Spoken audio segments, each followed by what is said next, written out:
নমস্কার বন্ধুরা, আমি প্রমীলা চলে এসেছি আপনাদের প্রিয় চ্যানেল গোপাল ভাঁড়ের গল্প নিয়ে।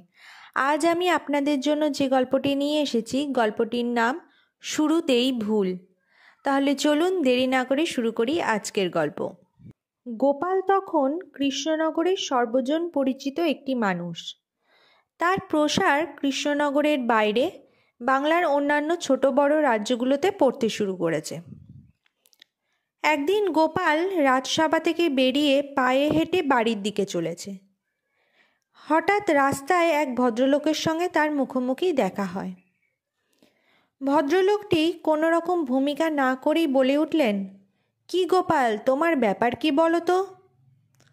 গোপাল তখন মুচকি হেসে বলল, "কেন ভায়া, আমি আবার তোমার এমন কোন পাকা ধানে মই দিলাম বলো তো?"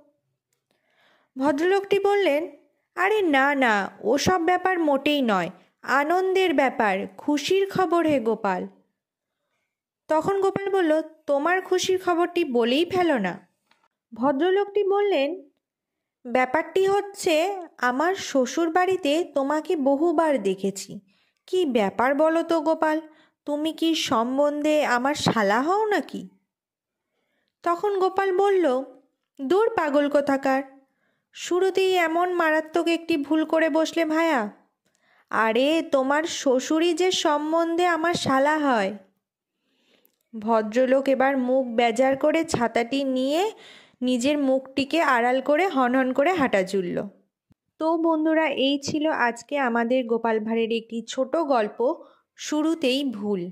গল্পটি আপনাদের কেমন লাগলো অবশ্যই লাইক শেয়ার কমেন্ট করে জানাবেন, এবং চ্যানেলে যদি নতুন হয়ে থাকেন চ্যানেলটিকে সাবস্ক্রাইব করে আমার পাশে থাকবেন। ফিরে আসবো খুব তাড়াতাড়ি নতুন একটি গল্পের সাথে। ধন্যবাদ।